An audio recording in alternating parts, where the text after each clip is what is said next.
아, 반갑습니다. 반갑습니다.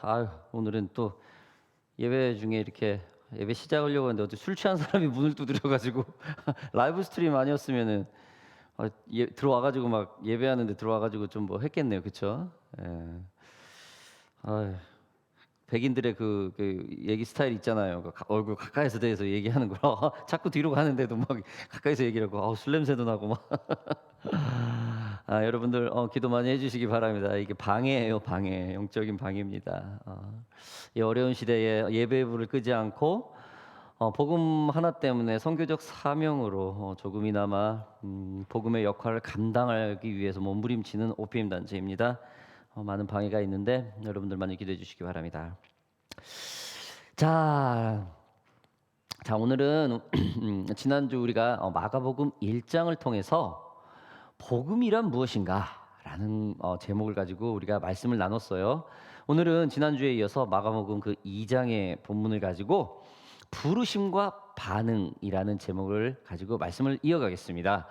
지난주에 좀 반응에 대해서 조금 더 자세하게 얘기를 했는데 오늘도 부르심과 반응이라는 이 반응을 조금 더 강조하기 위해서 이 말씀을 제목을 잡았습니다. 자, 여러분 마가는 예수를 복음이라는 말로 신약 시대를 열어갔다고 저번 주에 얘기를 했었죠. 복음을 선포한 마가는 현재를 살아가는 우리와 지금 뭐 그때 그 마가와 지금 현재를 살아가는 우리와는 그 성정이 크게 다르지 않은 사람이었습니다. 그는 복음을 무결점의 사람에게만 어울리는 것이 아니라고 주장을 했죠. 예수는 복음의 시작이고 그 예수를 받아들인 사람들은 복음을 위해 주신 준비하는 사람이 되어야 한다고 지난주에 말씀드렸습니다. 즉 복음을 받아들인 사람은 그 부르심이 있다는 거죠.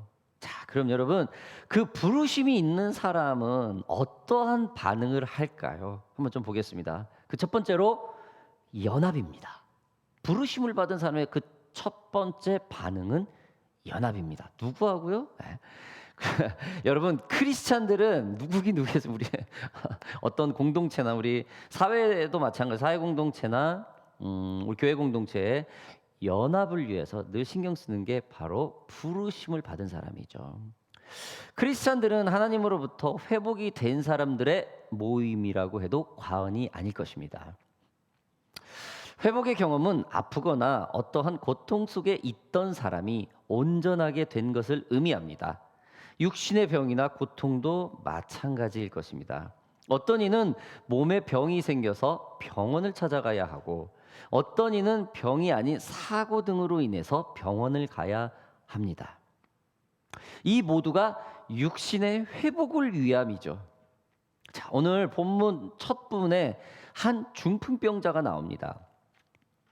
한국어 성경에는 중풍병자라고 번역이 되어 있습니다. 여러분도 알고 계시겠지만 중풍병자는 그 증상마다 조금은 다르지만 어느 정도 거동은 할 수 있습니다.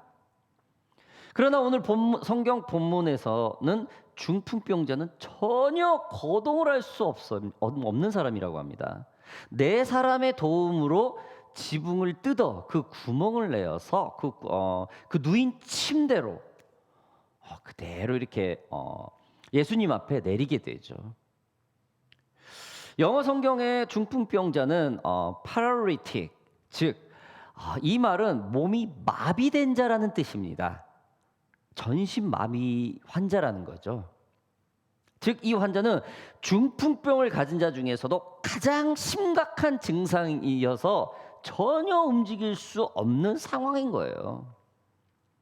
누가복음 7장 1절에서 10절, 마태복음 8장 5절에서 13절에는 백부장의 하인의 그 중풍병자에 걸려 백부장이 예수님께 직접 치유해달라고 간구하는 그런 모습이 나옵니다.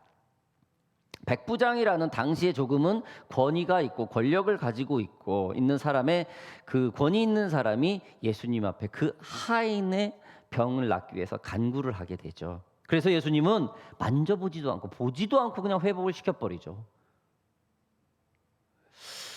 그러나 백부장을 통해서 환자가 누구인가, 어떤 사람인가, 저 백부장이라는 사람이 예수님한테 부탁할 정도면 얼마나 그 집안에 중요한 사람이고 그 사람에게, 그 주인에게 얼마나 중요한 사람이었을까라고 가늠할 수 있죠. 평가를 할 수 있죠. 그 사람의, 그 환자의 성품을 알 수가 있죠. 그러나 오늘 본문에 나오는 환자는 전혀 그렇지 않아요. 그가 누구인지도 소개되어 있지 않습니다. 이 자가 젊은 사람인지, 나이가 있는 사람인지, 유명한 사람인지, 가난한 사람인지, 부자인지 전혀 기록에 나와 있지 않아요. 그저 몸으로 움직일 수 없는 자라고 나옵니다. 오늘 본문의 이 본문의 환자와 백부장의 하인인 이 환자의 공통점이 무엇입니까? 바로 동역자의 도움으로 이 환자들이 회복이 된다는 겁니다. 환자를 위해 동역자가 도와주는 그 믿음을 예수님을 높이 샀습니다. 마가복음 2장 4절 5절에는 보겠습니다. 우리들 때문에 예수께 데려갈 수 없으므로 그 계신 곳에 지붕을 뜯어 구멍을 내고 중풍병자가 누운 상을 달아 내리니 예수께서 그의 믿음을 보시고 중풍병자에게 이르시되 작은 자야 내 죄 사함을 받았느니라 하시니. 자, 마태복음 8장에는 백부장의 하인이 나오죠. 8장 9절부터 10절 읽어보겠습니다. 나도 남의 수하에 있는 사람이요 내 아래에 군사가 있으니 이더러 가라 하면 가고 저더러 오라 하면 오고 내 종더러 이것을 하라 하면 하나이다. 예수께서 들으시고 놀랍게 여겨 따르는 자들에게 이르시되 내가 진실로 너희에게 이르노니 이스라엘 중 아무에게서도 이만한 믿음을 보지 못하였노라. 누가복음 7장 9절에는 보겠습니다. 예수께서 들으시고 그를 놀랍게 여겨 돌이키사 따르는 무리에게 이르시되 내가 너희에게 이르노니 이스라엘 중에서도 이만한 믿음을 만나보지 못하였노라 하시더라. 여러분, 동역자들의 그 간구함을 보고 믿음이 아주 대단하다고 그래요.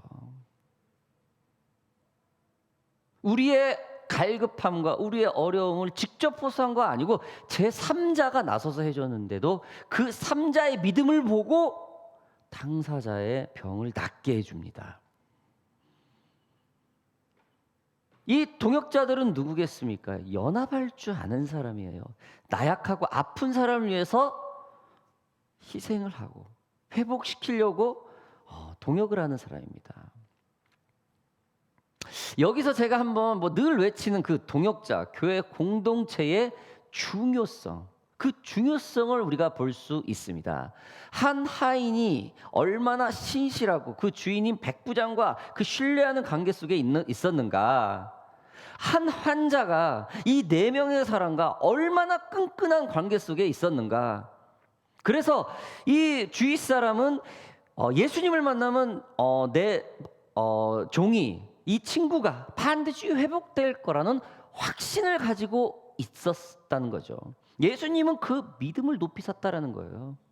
또한 이름도 불평한 이 거동한 불편한 환자에게 얼마나 그 주위 사람들이 소중하게 이 사람을 생각을 했으면, 사랑을 했으면, 얼마나 아꼈으면 4명이나 와가지고 이렇게 저기 했겠어요. 여러분, 백부장의 하인과 이 지붕을 뚫고 내려온 이 4명의 동역자들, 연합을 했다는 거예요. 한 사람의 병을 낫게 하기 위해서 연합을 했다라는 거예요. 여러분들, 오늘 우리는 이 모습을 통해서 사람과의 관계가 얼마나 중요한지를 우리가 다시 한번 엿볼 수가 있습니다. 교회의 또 공동체 관계가 얼마나 중요한가, 하나님을 믿는 사람이 얼마나 이 관계를 중요시 여기는가, 예수를 아는 우리가 상대방의 나약함을 위해서 움직여야 된다는 그 관계의 중요성이 얼마나 중요하다는 것이 다시 한번 우리에게 상기시켜주는 내용입니다. 순수하게 상대를 섬기고 아끼고 사랑하며 존중하는 사람은 그 사람의 어려움이 있을 때, 그 사람이 정말 곤란한 일이 있을 때 그 사람을 위해서 손발벗고 나서서 도와줍니다. 어떠한 대가를 바라고 관계를 유지하는 사람은 이처럼 손발벗고 나서지 않아요. 어떤 권위가 있고 어떤 이득이 있는 사람에게는 보여지는 것은 하겠죠. 그러나 그렇게 지붕을 뚫고까지 그냥 이 하인 하나 정도는 없어도 되는데 내 소유일 뿐인데 예수님을 영접해서까지 정중하게 이 하인을 위해서 치유를 부탁하는 이 백부장. 여러분 얼마나 이 환자들이 이 동력자들에게 관계를 잘했으면 이런 일이 있었겠습니까? 여러분 세상에는 give and take라는 말이 있습니다. 주었으니 받아라, 받았으니 주어라, 뭐 이런 말이죠. 내가 밥 한 끼 얻어 먹었으니까 막 사야 돼. 일부러 내가 찾아가서 사지는 않아요. 그런 사람 많아요, 여러분. 이 give and take라는 말은 즉 내가 상대에게 하는 배려와 섬김은 내가 반드시 받아야 된다는 겁니다. 내가 상대에게로부터 받았다면 반드시 갚아야 된다는 거죠. 대부분 받는 위주죠. 내가 하나 줬으니까 갚아라. 노골적으로. 그러나 우리 하나님 믿는 사람은 어떻습니까? 조금 틀리죠. 거저 받았으니 거저 주어야 뭐 이런 마인드를 가지고 있죠. 과연 이 백부장이 이 하인에게 얼마나 큰 도움을 받았을까요? 여러분 백부장 정도면은 그런 도움 받을 하인 뭐 많아요. 얼마든지 그게 하인은 당연히 주인을 위해서 도움을 주는 사람이에요.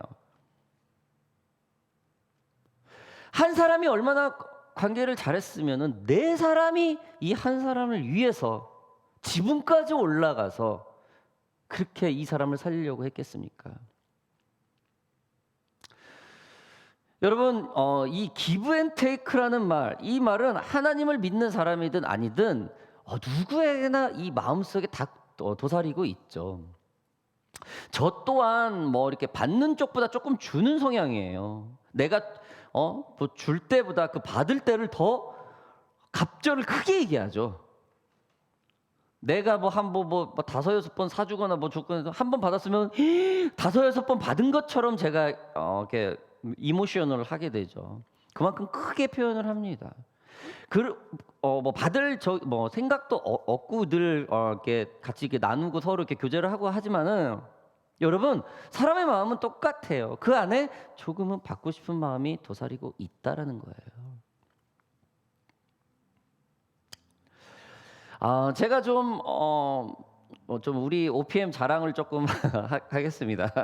저도 좀 세대가 우리 뭐 가족이나 이렇게 우리 식구 자랑을 좀 못하는 그런 세대인가 봐요. 요즘 젊은이들은 내 아들은 우리 마누라는 우리 남편 막 자랑해. 뭐 이렇게 나는 좀 그게 좀 이렇게 좀 팔불출 같은 이게 있어요. 그런 교육을 받고 자라가지고.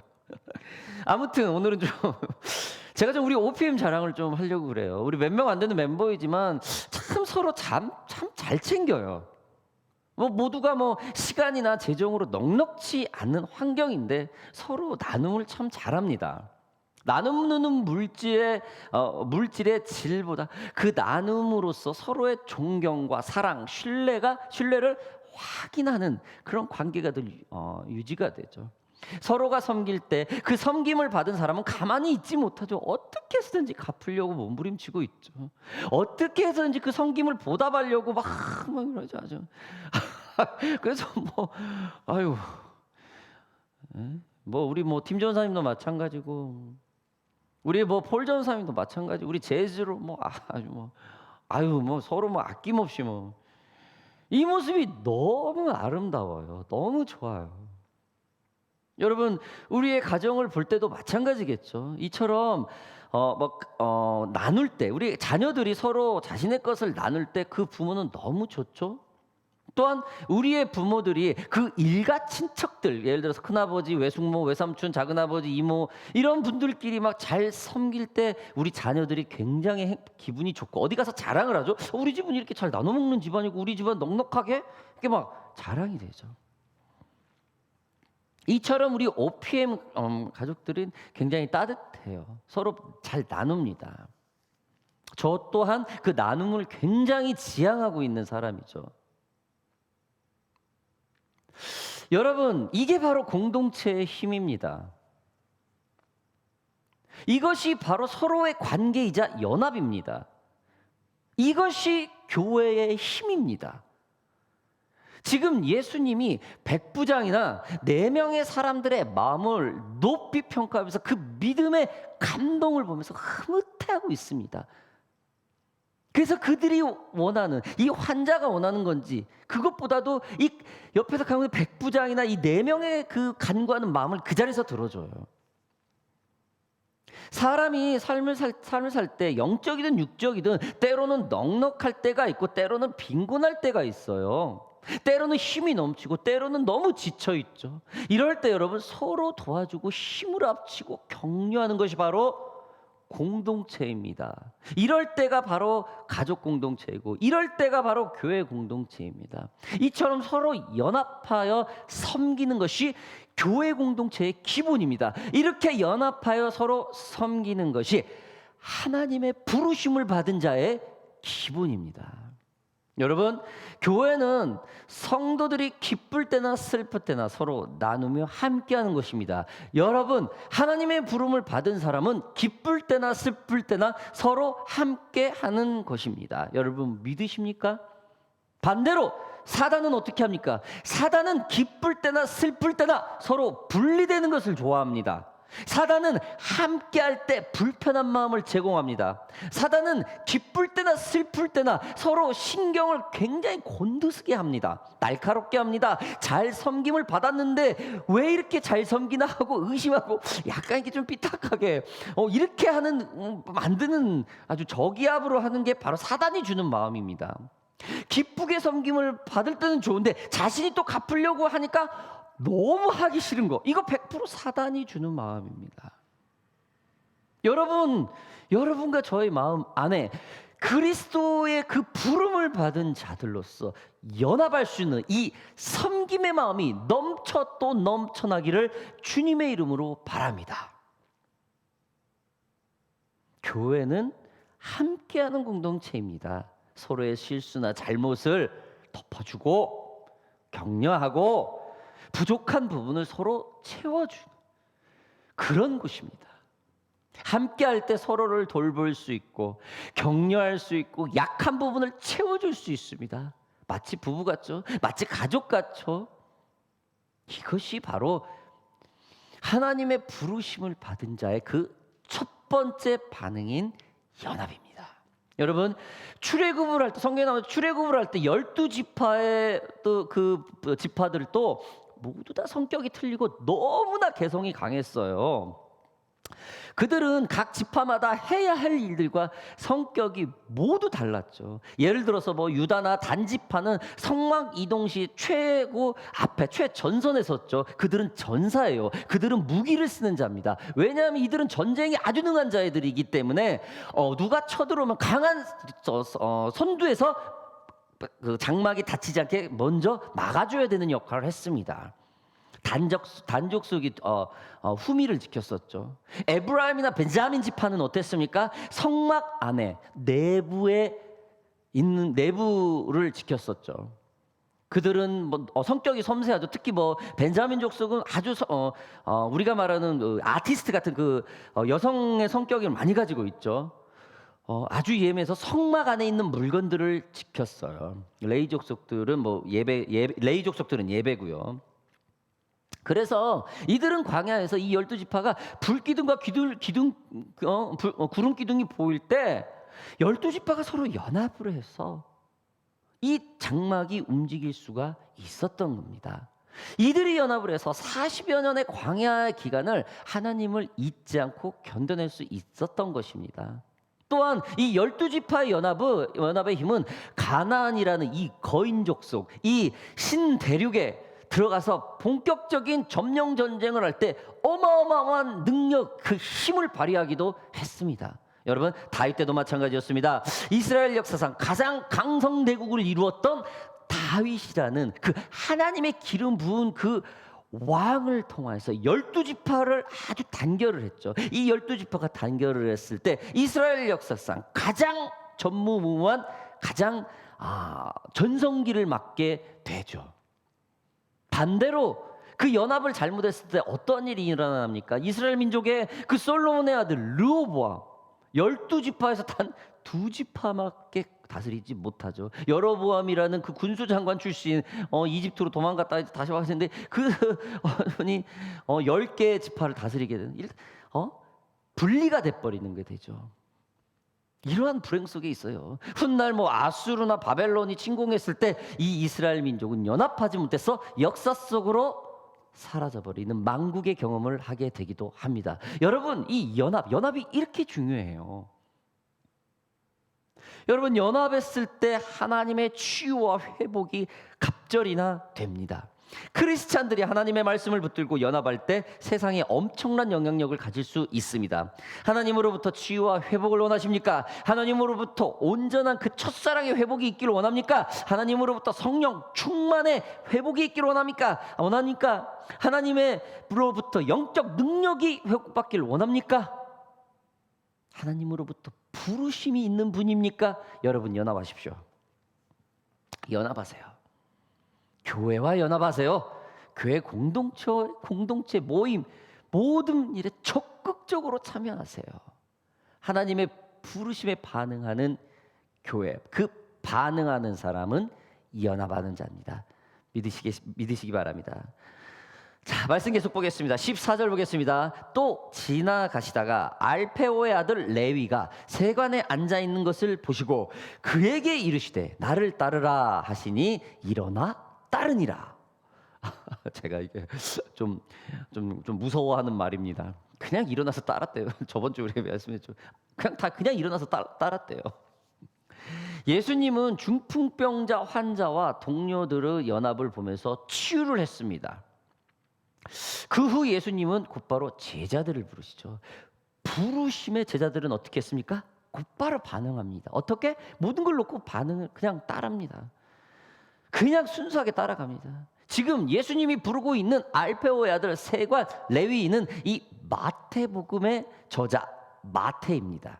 마태는 아람어로 하나님의 선물이란 뜻으로 아주 좋은 이름이죠. 또한 마태는 갈릴리 분봉왕이던 헤롯 안디바에 의해 세리로 고용이 된 사람입니다. 당시 마태가 거주하고 있던 가버나움 근교는 교통의 요충지로서 북쪽인 다메섹, 서쪽인 지중해, 남쪽으로는 애굽에 이르는 큰 도로와 메소포타미아 지역의 티그리스 강과 유프라테스 강 사이를 통과하는 그 교차로에 위치한 곳입니다. 즉 굉장한 무역로라는 거죠. 이곳은 정치, 경제가 정치 경제면에서 상당히 중요한 지역이기도 했습니다. 이러한 곳에 레위 세관이 앉아 있다는 것은 이유가 뭐겠습니까? 바로 세금 걷기 위해서예요. 즉 마태는 이 관공서 직원이라는 거죠. 공무원이라는 거예요. 당시의 유대인의 세금은 성서시하게 되는 성막에 내는 국가적 세금인 11조 하나밖에 없어요.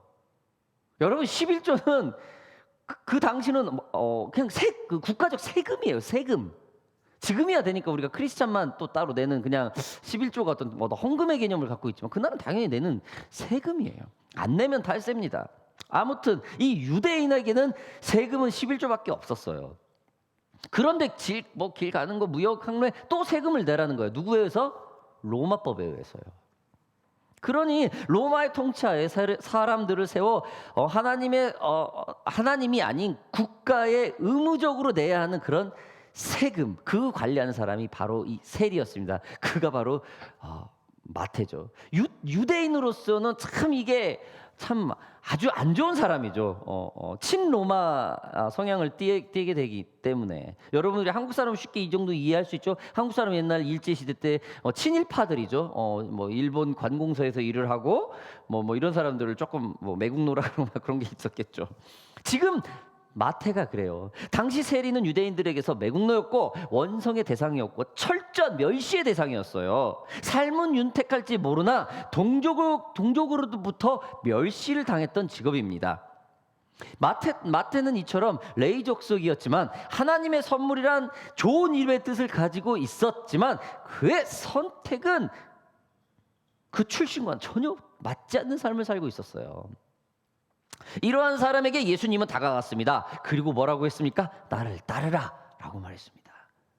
예수님의 제자로 부르신 것이죠. 복음을 전하기 위해서 사도로 부르신 거죠. 여러분, 성경에 이렇게 흠 있는 사람 부르지 않았으면은 저와 여러분들 여기 서 있을 사람 아무도 없어요. 이런 사람을 불렀으니까 저와 여러분들이 그나마 이렇게 우리가 온 거예요. 만약에 완벽한 사람만 예수님이 불렀다고 해봐요. 어떻게 우리가 예수를 믿어요?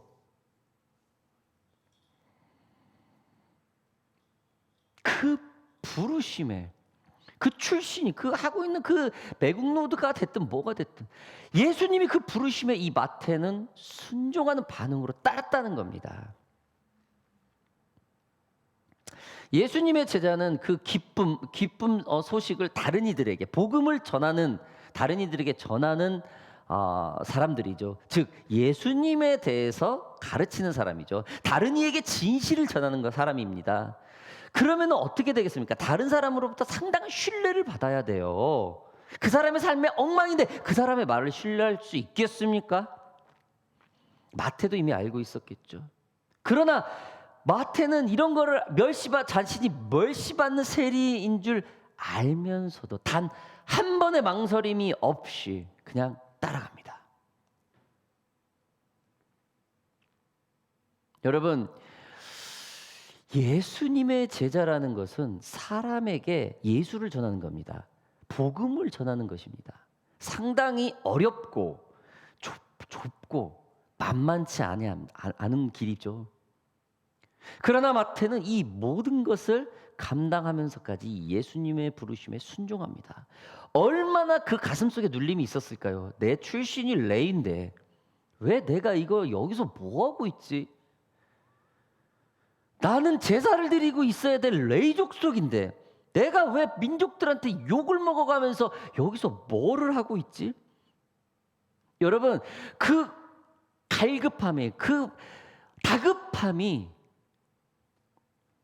마태를 이 순종으로 반응하는 그런 원인이 되게 됩니다. 여러분, 한국 교회를 보면은 여러분 한국 대부분의 교단들은 목사님들이 이중직을 허용을 하지 않죠. 목사 이중직이라는 것은 목사님이 목회를 하면서 다른 직업을 갖는 것을 말합니다. 물론 그러나 현 한국 목사님들은 이런 사실을 알면서도 다른 직업들 이중직을 암암리에 가지고 있죠. 왜일까요? 그 첫 번째가 목회자와 교회가 너무 많아서 이 목회자가 설 수 있는 자리가 없어요. 뭐 젊은 목회자들이 설 수 있는 곳이 없어요. 두 번째로 너무 많아서 전도가 안 됩니다. 물론 이제 뭐 크리스찬의 인지도가 조금 이제 낮아져서 그런 것도 있죠. 세 번째로 목회자의 삶이 예전하고 틀려요. 옛날에는 저는 저 전도사 처음 직임을 했을 때 그 동료 전도사의 아버지, 그러니까 그분은 80년대 후반에 목회자가 된 분, 80년대 후반입니다. 후반에 시골 목회를 했는데 바지가 하나밖에 없던 분이에요.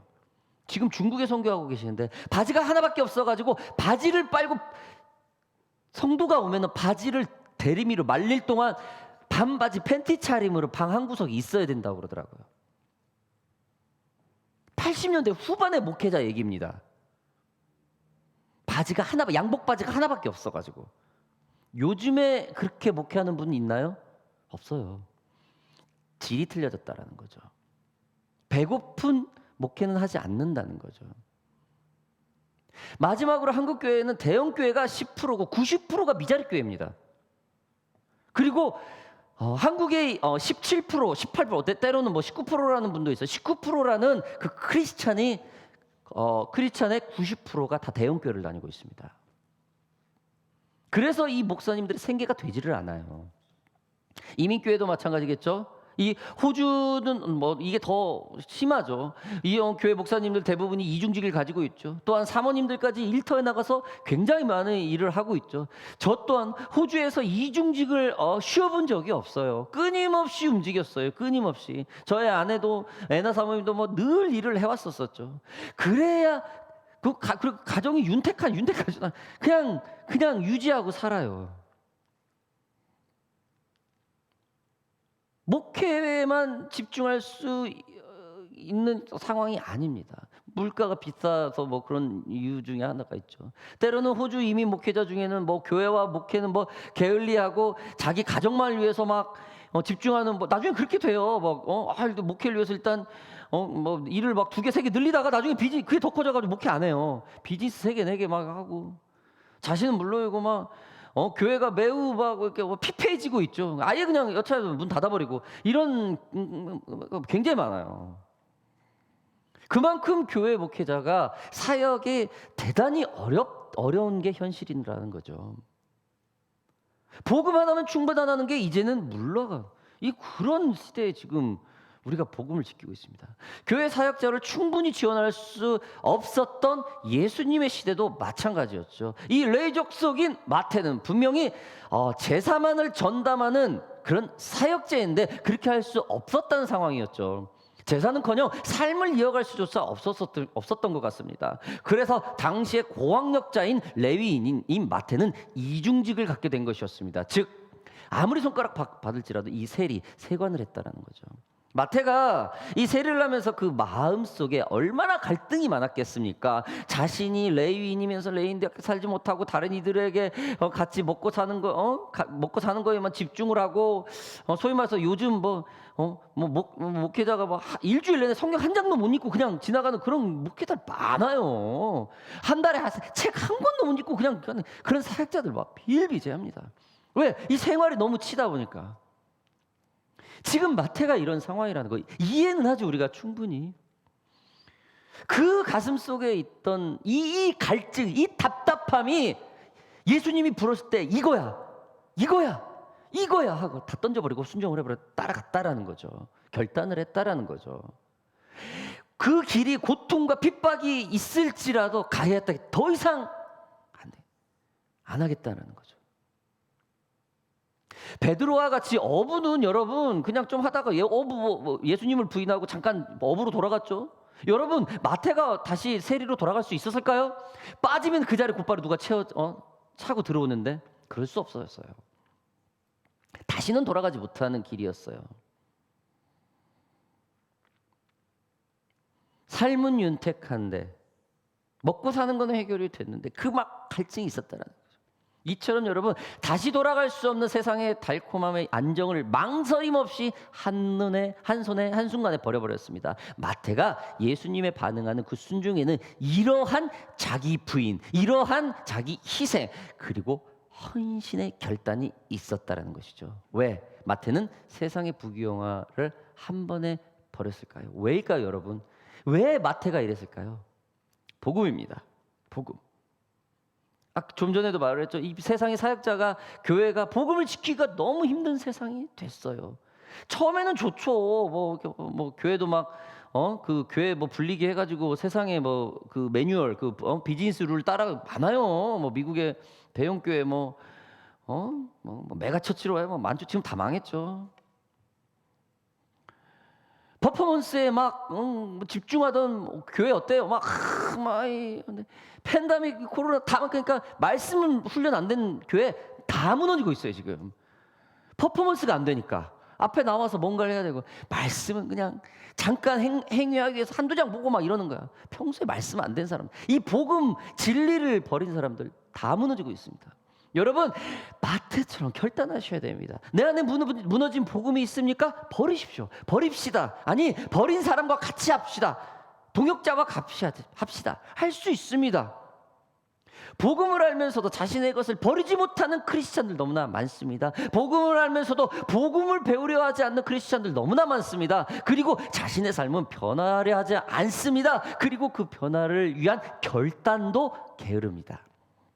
바울은 분명히 말합니다. 로마서 12장 12절부터 13절 말씀을 보면은 너희는 이 세대를 본받지 말고 오직 마음을 새롭게 함으로 변화를 받아 하나님의 선하시고 기뻐하시고 온전하신 뜻이 무엇인지 분별하도록 하라.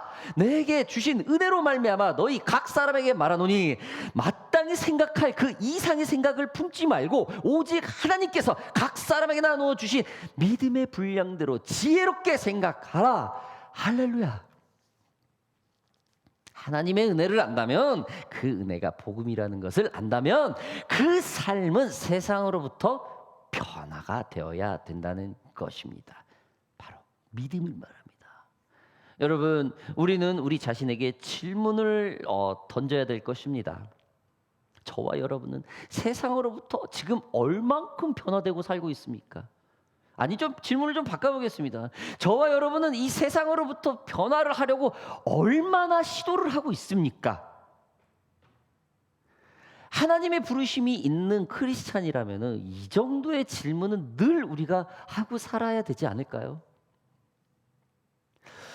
아무튼 마태는 여러분 이후에 예수님의 부르심에 반응 후 같은 세리로들부터 좋은 롤모델이 되었는지 모르겠는데 많은 세리들이 예수님을 따르는 그 복음의 파급 효과를 갖게 됩니다. 한 사람이 변화가 되어서 그 주위 사람들이 변화의 영향력을 받게 된다는 거죠. 여러분, 오늘은 하나님의 부르심과 반응이라는 걸 가지고 오늘 말씀을 조금 우리가 나눠봤는데, 우리 크리스찬들은 주님의 부르심과 반응이 있기에 중풍병자와 그 4명의 그 사람처럼 백부장의 백부장처럼 서로 연합이 먼저 있어야 될 것입니다. 조금은 양보해야겠죠. 조금은 손해 봐야 되겠죠. 조금은 참아야겠죠. 여러분, 할만해요. 할 수 있습니다. 그 연합을 통해서 하나님의 회복을 경험해야 될 것입니다. 연합을 통해서 하나님의 부르심에 반응을 해야 될 것입니다. 어쩌면 이미 부르심이 있었거나 마태처럼 자신의 부르심과 전혀 다른 삶을 살고 있다면 지금 이 시간 명확하게 그 부르심에 반응하는 저와 여러분들이 되기를 주님의 이름으로 바랍니다. 좀 찬양하면서 우리 좀 기도 좀 할까요? 우리 좀